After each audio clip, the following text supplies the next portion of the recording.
As a well-being doctor who's worked and traveled across more than 120 countries, I've learned healing has many languages. Korea, where I was born, felt like coming home. Hanbang spoke through pulse, plants, and place, tracing 5,000 years of medicine from Seoul to Sancheong through a doctor's lens and a seeker's heart. I'm Dr. Victoria Lee, and you're watching Soul to Soul. I went back to my own roots. I sat down with my uncle, Dr. Soo-kyung Kim. He didn't just study Hanbang, he lived at Donguibogam Village for a few years to learn it and to experience it.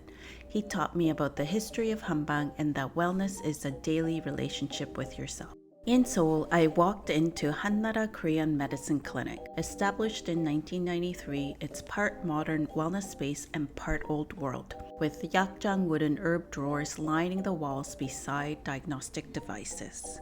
Dr. Park Young-mi and Dr. Choi Byung-hak introduced me to their personalized approach, aromatics and oils, acupuncture-based therapies, and yakchim, which are purified herbal extracts delivered into acupuncture points to target specific channels. I also saw their Hanbang microneedling tools used in aesthetic care. Then I sat down for my own assessment. A machine-mapped organ energy patterns and the traditional pulse reading at my wrist grounded it in the classic method. The verdict was penetrating. My circulation looked weak, my system looked tired, but the line that stayed with me was that I've been so focused on caring for others that I stopped being kind to myself. Treatment would usually include acupuncture and tailored herbs. Yet the deeper prescription was grace and self-compassion. To go deeper, I traveled south to Sancheong's Donguibogam Village, built at the foothills of Hwangsan Mountain. This is the same village that my uncle stayed at many years ago, and the village is designed around Korean medicine surrounded by mountains known for naturally growing medicinal herbs. It felt like the theory I'd learned in Seoul had turned into a landscape. I started with a small local shop, shelves full of Korean-grown herbal remedies, the kind of mountain pharmacy Hanbang is famous for in regions like this. I picked up things that I'm familiar with. First was Dungule cha, wild Solomon seal, traditionally valued for supporting respiratory and digestive systems. Then Gyeolmyeongja, which are seeds that brighten the eyes, sickle pod seeds. This tea is especially perfect for a modern life that too often has too much screen time. Outside the store, I couldn't resist the market that was full of local and traditional snacks. I tasted roasted peanuts and found traditionally made chewy candy called yut. It reminded me of my childhood in Seoul when I used to buy this candy after school from a street vendor. Simple foods, but with that Hanbang mindset, everyday eating as part of everyday healing.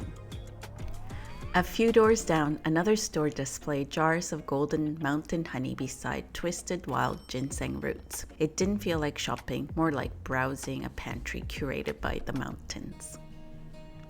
I headed uphill towards the Hanbang experience area where various treatments were offered like a menu of rituals. The treatment board was intriguing and extensive. Mugwort, steam, clay tile, moxibustion, and traditional tonics. Oh my gosh. I chose the medicinal hot water foot bath. At first, the water was almost too hot to touch, but I eased in slowly, one foot then the other. As my body adapted, the initial shock dissolved into a deep, heavy calm. It was a physical reminder that sometimes the best reset requires a little heat and a little bit of time. While I sat there, a practitioner did a gi energy reading with a small crystal stone. With one hand, he checked my pulse. With the other, he held the stone above my fingers. He watched for subtle movements and looking for the stone to pull into the circular movement instead of the up and down movement that you see here. He also matched the stone's movement with what he felt with my fingers, wrist, and further along my elbow. The result? Soyangin Toum, a specific classification within Korean traditional medicine with a fast, active, hot stomach constitution that's driven and creative but prone to burning out if I didn't cool down and rest. By the time I finally pulled my feet out, they were red like lobster tails but unbelievably soft. I left the footbath area feeling a little skeptical but oddly lighter, like circulation had finally gotten the memo. It was small, simple, and strangely effective. Before I went to the museum, I paused at the statue of Hojun, the royal physician who authored Donguibogam. This 25-volume encyclopedia not only shaped Korean traditional medicine, but was so comprehensive that it is now part of the UNESCO Memory of the World Register. Then I climbed toward Gibawi, the turtle-shaped energy rock where myth and medicine blended. I thought of Korea's founding story, the tiger that gave up, but the bear that endured and survived on garlic and mugwort for 100 days to become human. It's a myth, but also a cultural blueprint of discipline, nature, and nutrients. Just beyond, the Sancheong Medicinal Herb Museum made the whole place feel alive. The exhibits walk through Korean medicine's history and treatment traditions, then shifted into living displays and classifications of medicinal herbs, like stepping inside a textbook made physical. I lingered over staples like tangui, which translates to rightful return. It implies that this herb helps the body's blood and energy return to their natural healing state. And hwangi, which is also one of the superstars of Korean traditional medicine for strength and immunity, surrounded by the idea that the environment here wasn't scenery, it was medicine. I stepped into a maze built around the 12 organs of Korean medicine. In Hanbang, organs aren't just anatomy, they have personalities. The lungs grieve and the stomach worries. The gallbladder decides while the liver plans and rages. Walking that maze felt like navigating my own inner world, asking where is my ghee flowing and where is it getting stuck. Eventually, I arrived at the health gate, a symbolic threshold that will grant longevity to those who pass through it. I barely passed through.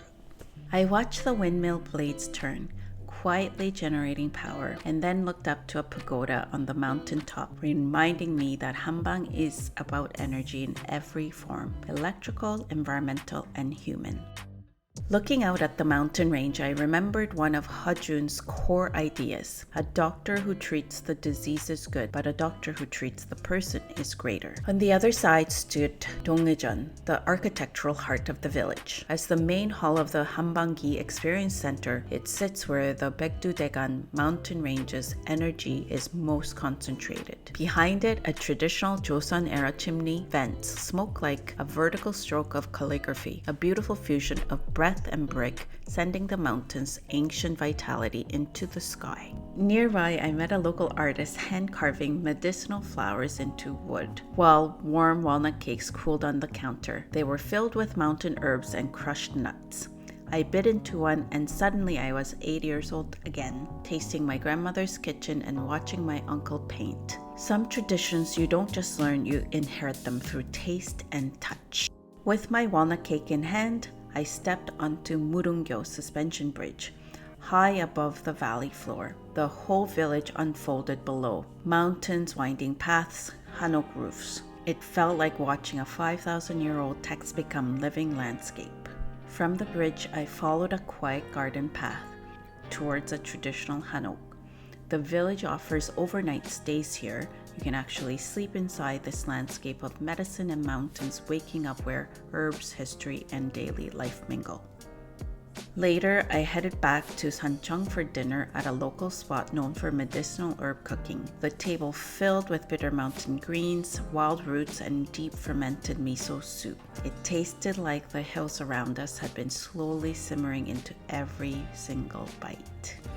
To walk it off, I climbed to a lookout jongja on Hwangmaesan, famous for azaleas and silver grass. As the wind wrapped around me, I realized that every breath is a chance to practice healing. Korea gave me more than just a history lesson. Between my uncle's wisdom, a tough diagnosis in Seoul, and Sancheong's quiet mountains, Hanbang became personal. I felt it in every pulse, meal, and breath. The oldest medicine isn't a cure, it's a relationship, and it starts with being kind to the body carrying you. If this journey resonated with you, I invite you to join the Soul to Soul community by subscribing to this channel. For deeper reflections on whole person well-being, subscribe to my Substack for weekly updates.